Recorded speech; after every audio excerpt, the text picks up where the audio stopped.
eksena, si Mario ay nangangailangan ng pera para sa maliit niyang negosyo. Pupunta siya direkta sa bangko para mangutang siya, katulad ng clip na to.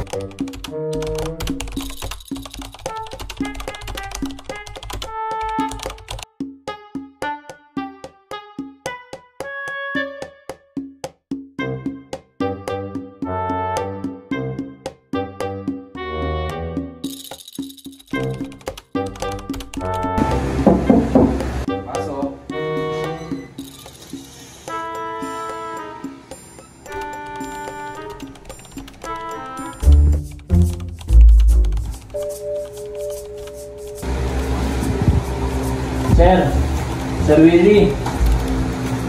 Oh, nandiyan ka pala. Good morning po, Mr. Willie. Gusto ko po sanang umutang ng 50,000 bilang puhunan. Good morning? Hapon na. Ay, oo nga po pala.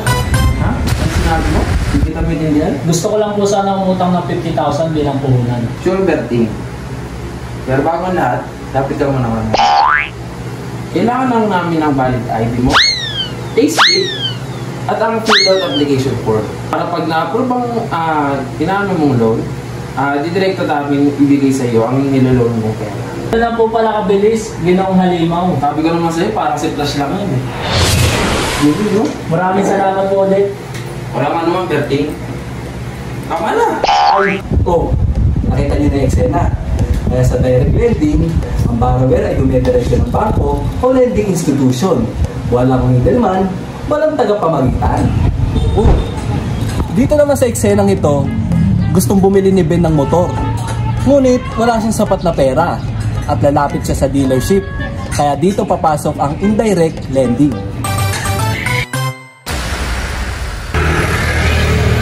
Ayos to.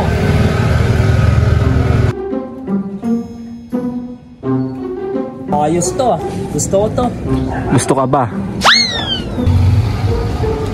Uy sir, yan ka pala. Sir, hindi lang ako. Gusto ko po sana itong motor na ito eh. Kaya lang po, kulang pa po ako sa budget. Okay lang yan, sir. May partner kami na financing company. Kami nang bahala sa pagdalo ng motor mo. Ano trip ang mga motor dyan, sir? Talaga po ba? Ano-ano po ang mga requirements na kailangan ko? Kailangan lang namin ng valid ID, proof of income, at down payment. Sir Ben? Approve na yung loan mo. Pero yung tubo mo, yung interest mo, 12%. Monthly payment is 3.2 for 1 year na. Sir, congrats, sir. Ayos, makakauwi na rin po ako ng may motor. Maraming salamat. Ingat sa checkpoint, ha? Sa indirect lending, may tagapamagitan, katulad ng dealer, taga-ayos ng loan, pagitan sa borrower at lender. Hey Gabriel, kumusta? Basta pre. Galing ka ng bangko?